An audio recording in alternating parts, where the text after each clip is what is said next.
बबीता जी, स्वागत है आपका। हाँ, मेरे ना मतलब पैर में उल्टे में दर्द है, घुटने में। हम्म। और मतलब तलवे में चप्पल नहीं पहने जाती, पैर में दुखता है, दर्द होता है। हम्म। और क्या नाम जी, मेरे को पोटी भी कई कई बार जाती हूँ। खाना खाने के बाद 4-5 बार फ्रेश होना पड़ता है। हम्म। और क्या नाम जी, ये मेरे अंगूठे में बहुत दर्द है, सीधे में, हाथ हम्म। के अंगूठे में बहुत पेन हो रहा है। ठीक है। अब हकीम साहब जी ने बताया था गोंद खा लिए, काला गोंद, हम्म। वो खा रही हूँ, दर्द को थोड़ा आराम है, लेकिन घुटने में अकड़न पड़ रहा है मेरे बहुत ज्यादा। ठीक है। और हाँ जी, मेरा बेटा है, अब से 15 साल का है। हम्म। तो उसको ना खांसी जुकाम लगा रहता है, उसको सही नहीं होता। हम्म। हाँ जी, उसको ये परेशानी है। और तीसरा सवाल ये है, मैडम मेरा घर वाला है, हम्म। तो उन लोगों को ना भूख नहीं लगती, खून नहीं बन रहा और कमजोर हो रहे हैं। उम्र कितनी है उनकी? उम्र उन लोगों की 55 साल है। इस सब गोल की भूसी पानी में मिलाकर 1 चम्मच रोजाना आप ले लिया करें, आपको फायदा मुमकिन है। जी। देखिए, गौन सिया तो आपने शुरू कर दिया और इसने फायदा भी शुरू कर दिया। थोड़ा सा इंतजार कर लें, अभी 8-10 दिन हुए हैं आपको इस्तेमाल किए हुए, 10% फायदा भी आपने बता दिया। ये हर जोड़, हर नर्व के लिए है, डिस्क के लिए है, घुटने के लिए है, अंगूठे के लिए है। आप इसे छोड़िए नहीं, और जितना गौन सिया आपके पास है, ये ख़त्म होते होते आपको रोग मुक्त हो जाना चाहिए। बस आपसे यही निवेदन है कि वेस्टर्न टॉयलेट, ऐसा कुर्सी वाला टॉयलेट यूज़ करें और बहुत मेहनत का काम ना करें। जैसे झाड़ू पोछा कुछ दिन ना करें तो आप बहुत जल्दी अच्छे हो सकते हैं। और वो जो मैं एक नुस्खा बताता हूँ, एक चूरन बनाना बताता हूँ, अपने पति के लिए वो बना लीजिए। लिखना शुरू करें। सौंफ, सौंठ, जीरा, अजवाइन, धनिया, मेथी का दाना, ये 6 चीज़ें हैं। और फिर बोलता हूँ, सौंफ, सौंठ, जीरा, अजवाइन, धनिया और मेथी का दाना, ये 100-100 ग्राम खरीद कर पाउडर बनाकर रखें घर में। और एक आता है नमक जैतून, ये असली ले, नकली बहुत मिलता है।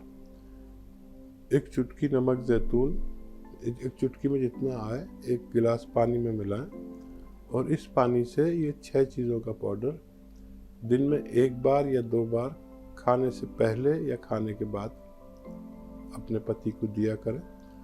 उनकी तंदुरुस्ती भी होना मुमकिन है, उन्हें भूख भी लगेगी, उनकी सेहत भी अच्छी हो सकती है। बेटा जो 15 साल का है, उसके लिए एक नुस्खा अलग से लिखें और 6-7 महीने खिलाएं। सपिस्तान, उन्नाव, अलसी। सपिस्तान, उन्नाव, अलसी, ये 3 चीज़ें 100-100 ग्राम खरीदें और इसमें 30 ग्राम पीपले मिलाएं, जिसे हिंदी में पीपला मूल कहते हैं। और उन्नाव होगा तो इसमें गुठली निकाल कर फेंक दें उन्नाव की। इसका पाउडर बना के 1 चम्मच सुबह खाली पेट बच्चे को दें और 1 चम्मच रात को सोते वक्त गर्म पानी या चाय के साथ देना है। और खट्टी चीज़ों का परहेज करें, खट्टी चीज़ों का से बचें तो बच्चा अच्छा हो सकता है। हकीम साहब, कई बार ये भी देखते हैं कि व्यक्ति को क्या है, सूजन की दिक्कत हो जाती है, उठता है तो सूजा रहता है मुंह, या किसी मेडिसिन का इस्तेमाल करता है तो उससे भी फेस पे स्वेलिंग आ जाती है। तो एक तो हम दवाइयाँ खा रहे हैं ठीक होने के लिए, लेकिन वही दवाइयाँ खाने के बाद सुबह जब उठते हैं तो इतना भारी आपका मुंह हो जाता है, आंखें इतनी छोटी छोटी सी हो जाती हैं। तो ऐसे में हम क्या कुछ कर सकते हैं कि फेस पे स्वेलिंग ना आए? और देखिए, जब हम कोई ऐसी दवा खाते हैं जो बहुत तेज होती है, तो वो ऐसा करती है कि हमारे चेहरे पर सूजन आ जाती है। जी जी। तो या तो उसकी पोटेंसी कम करके खाएं, आपको वो दवा उतनी ताकत की नहीं चाहिए, उससे कुछ कम ताकत की चाहिए। तो जैसे कोई गोली है उसको आधा तोड़ के खा ले। अच्छा, कुछ लोगों को खाने पीने से भी चेहरे पे सूजन आती है। जैसे किसी को रात को अगर वो चावल खा ले तो सुबह को उसका चेहरा थोड़ा सूजा हुआ होता है। तो आप समझ लें कि ये चावल आपको नुकसान देता है और आपके लिए फ़ायदेमंद नहीं है। तो जब भी चावल खाएं तो इसमें अदरक की चटनी उतनी मिला के खाया करें, और ऐसी कोई गर्म चीज़ साथ में खाया करें जो चावल की बादी को मार दे। किसी को गोभी खाने में परेशानी होती है, जो जितनी भी बादी चीज़ें हैं, किसी को आलू खाने से ऐसा होता है। तो ये तीनों चीज़ें बादी है। अगर कोई बादी मिजाज का है और इन्हें खाएगा तो चेहरे पे सूजन आना तय है। सरोज जी, स्वागत है आपका। मैं कल ना फोन मोरिंगा और मंगाया हम्म। और नगौन सिया भी ऑर्डर कराया, तो वो मेरी फ्रेंड के लिए किया, तो उसके शुगर भी है। तो मैं ये पूछना चाहती हूँ कि अलसी दे दूँ उसके साथ मोरिंगा के साथ?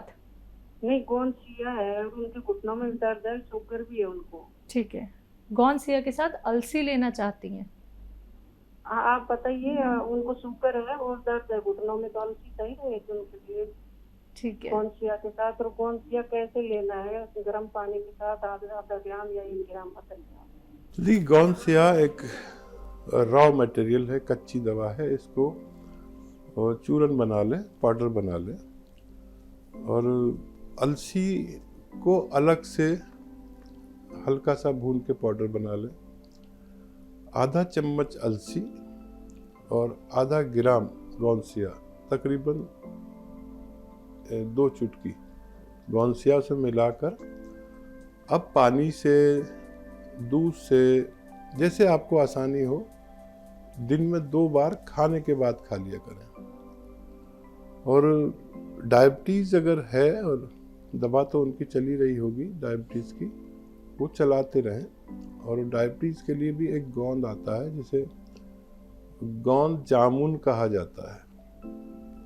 अगर डायबिटीज़ को खूब कंट्रोल में रखना है तो अपनी दवाओं के साथ गोंद जामुन 1-1 चुटकी दिन में 2 बार खाने से पहले, आधा घंटा पहले खाया जाए तो हमारी डायबिटीज़ कंट्रोल रह सकती है। हकीम साहब, बात करना चाहूँगी उन चूरनों के बारे में जो घर में तो मौजूद होते हैं और अलग अलग प्रकार के। कुछ चूरन तो बड़े टेस्टी भी लगते हैं, लेकिन उनका जो इस्तेमाल है वो तब किया जाता है जब हमें पेट की कोई परेशानी हो जाती है, कब्ज़ की शिकायत रहती है, मोशन पास नहीं हो पाता है, गैस पास नहीं हो पाती है, खाने पीने में तकलीफ़ होने लगती है, तो तुरंत हम उन चूरनों का इस्तेमाल कर लेते हैं। तमाम हम चूरन मेडिकल स्टोर पे, मार्केट में भी देखते हैं। तो क्या ये चूरन इतने ज़्यादा लाभदायक होते हैं कि तुरंत इनका असर दिख जाता है, फिर हम जब भी पेट खराब होता है इन्हीं का इस्तेमाल करने लग जाते हैं? देखिए, पहले भी, सबसे पहले किसी भी चीज़ या मेडिसिन या घरेलू नुस्खे बनाने के लिए किसी भी चीज़ का चूरन ही बनाना पड़ता है। उसको पीस लो तो वो एक चूरन बन गया। अब अगर उसकी पोटेंसी कायम करनी हो, पोटेंसी बनानी हो, कितनी पोटेंसी का देना है, तो फिर वो कैप्सूल या में भर देते हैं या गोली बना देते हैं कि मरीज़ उसकी 1 गोली या 2 गोली खाता रहे और उसको मापने की ज़रूरत ना पड़े कि कितना खाना है। और इससे वो खुराक लेने में आसानी होती है। तो चूरन होना कोई बुरी बात नहीं है, बड़ी बात नहीं है। और पहले तो हकीम लोग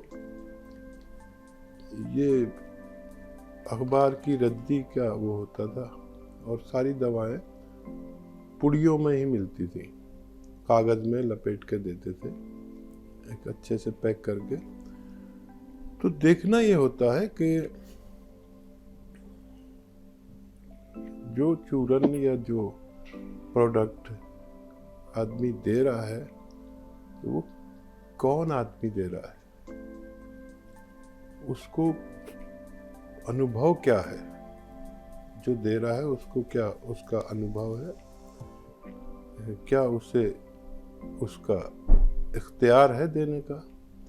तो ये सब चीज़ें जो हम इस्तेमाल करते हैं, घरेलू नुस्खे या धनिया, मिर्चें और जो भी हमारे किचन में मसाले हैं, ये मसाले हमें नुकसान भी दे सकते हैं। तो जितनी भी ऐसी चीज़ें हैं जो नुकसान देती हैं, उनको पहले शुद्ध कर लेना चाहिए, तब उनकी दवाएं बनाना चाहिए। अच्छा, शुद्ध करना क्या होता है? शुद्ध कैसे करते हैं? शुद्ध करते हैं किसी चीज़ को भूनकर, किसी चीज़ को जलाकर, किसी चीज़ को किसी चीज़ में मिलाकर, किसी एसिड में हल करते हैं, किसी चीज़ को, जैसे मैं अक्सर बताता हूँ कि ये जो हरड़ बहेड़ा है, ये बग़ैर शुद्ध किए या बग़ैर बिरियाँ किए इस्तेमाल नहीं करना चाहिए। हरड़ बहेड़ा अक्सर लोग पेट के ताल्लुक से जो चूरन बनाते हैं उसमें यूज़ करते हैं, लेकिन अगर वो शुद्ध नहीं किया, और इसको शुद्ध करने का तरीका एक ही है कि इसको आप बादाम या अरंडी के तेल में भून लें, तो इसके जो नुकसानदेह चीज़ें हैं वो ख़त्म हो जाती है। एक तो ये बहुत हिद्दत होती है, इसमें बहुत गर्मी होती है। तेल में भूनने से इसकी वो गर्मी ख़त्म हो जाती है और ताकत बाकी रह जाती है। लेकिन जितने भी चूरन प्रोडक्ट लोग बेचते हैं, हम तो गांव से आते हैं, तो गांव में बेचते फिरते हैं गाड़ियों पर, ऐसा चूरन वैसा चूरन, पेट सफ़ा और ये दफ़ा और वो दफ़ा। अगर शुद्ध हुई भी दवाएं नहीं हैं तो वो आज नहीं तो कल आपको बहुत नुकसान पहुंचा सकती है।